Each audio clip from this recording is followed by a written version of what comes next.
নমস্কার, আমি সুচিত্রা পিঠাবিলাসী রান্নাঘরে আপনাদের সবাইকে স্বাগত জানাই। আজ আমি আপনাদের সাথে শেয়ার করব খুব সহজ ও খুব অল্প টাইমে তৈরি হওয়া নিমকি।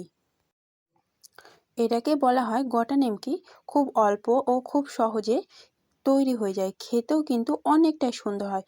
উপরটা যেমন মুচমুচে, পুরো খেতে ক্রিস্পি টাইপের।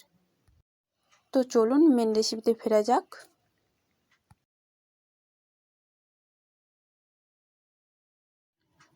সর্বপ্রথম আমি নিয়ে নিলাম ময়দা 2 কাপ। তারপর নিয়ে নিলাম 1 চামচ লবণ। তারপর দিয়ে দিলাম বেকিং পাউডার 1/2 চামচ। তার সাথে দিয়ে দিলাম কালো জিরা 1 চামচ। আমি কিন্তু এখানে বেশি কালো জিরা দিব না, 1 চামচই দিলাম। তারপর দিয়ে দিলাম মোটামুটি 100 গ্রাম সরিষার তেল। তারপর তেলটা দেওয়ার পরে আমি ভালো করে মলাম করে নিলাম। এই যে দেখুন, সুন্দরভাবে মাখিয়ে নিতে হবে।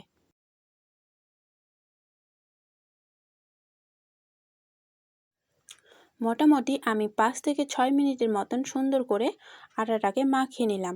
যখন মাখানো হয়ে যাবে, এরকম যখন মুঠ বাঁধবেন, মুঠ বেঁধে আসবে, তারপর হালকা হালকা জল দিয়ে শক্ত একটি ডো তৈরি করে নিলাম।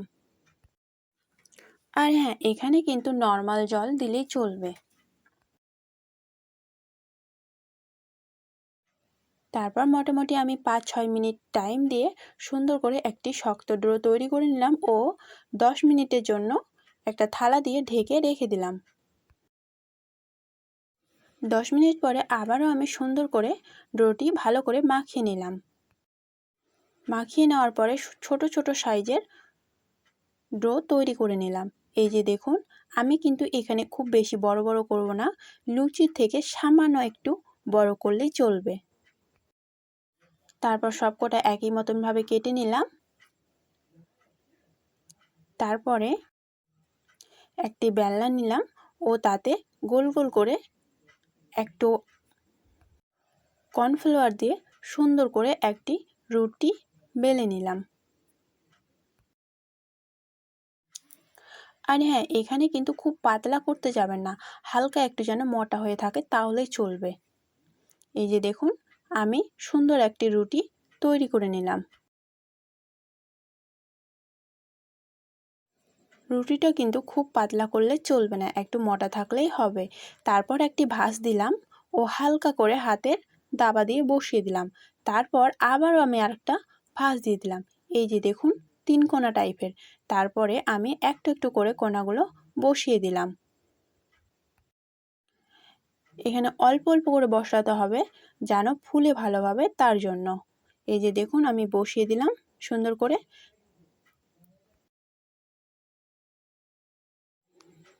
তারপর একই রকমভাবে আমি সব কটা তৈরি করে নিলাম।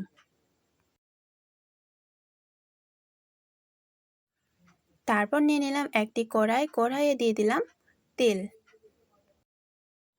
আমি কিন্তু এখানে সরিষার তেল নিয়েছি, আপনারা চাইলে যে কোনো তেলই নিতে পারেন।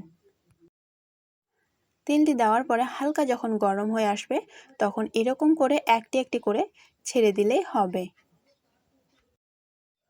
আমি কিন্তু এখানে 3টা দেব, খুব বেশি দেব না, যেন জিনিসটা ভালোভাবে তৈরি হয়, তার জন্য আমি 3টা করে ভেজে নিলাম। এই যে দেখুন, তেলটি যখন হালকা গরম হয়ে এসেছিল, আমি তখনই দিয়েছিলাম, তার জন্য এই যে দেখুন কত সুন্দর হয়ে ফুলে আসছে ধীরে ধীরে। আর হ্যাঁ, এখানে কিন্তু অবশ্যই একটু টাইম দিয়ে ভাজার চেষ্টা করবেন।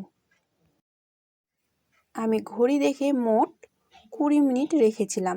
আর আঁচটা সবসময় লো আঁচে রাখবেন।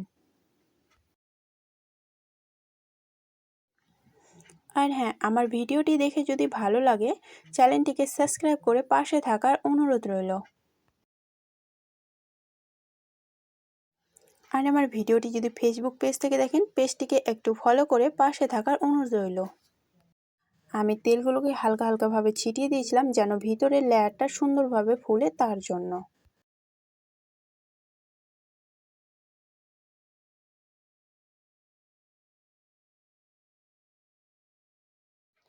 তারপর যখন এরকম ব্রাউন কালার হয়ে আসবে তখন একটি ছাঁকুনি হাতার সাহায্যে উঠিয়ে নিলেই চলবে।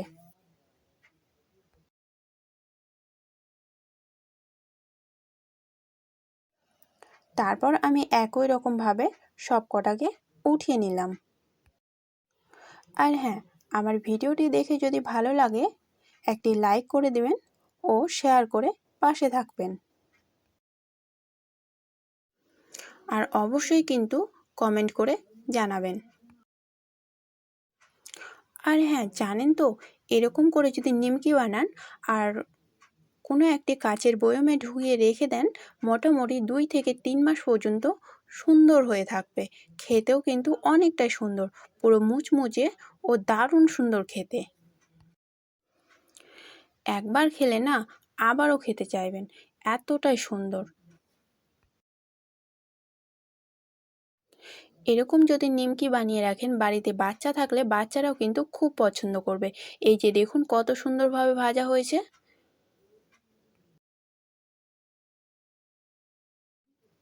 বেশ ক্রিস্পি টাইপের। এই যে দেখুন হাতে দাবা দেওয়ার মাত্রই কত সুন্দর হয়ে ভেঙে যাচ্ছে।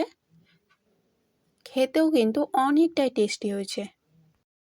আর এরকম করে যদি নিমকি বানান বাড়ির সকলে কিন্তু খুব পছন্দ করবে। বেশ সন্ধ্যার টাইমটা খেতেও অনেকটাই সুন্দর লাগে।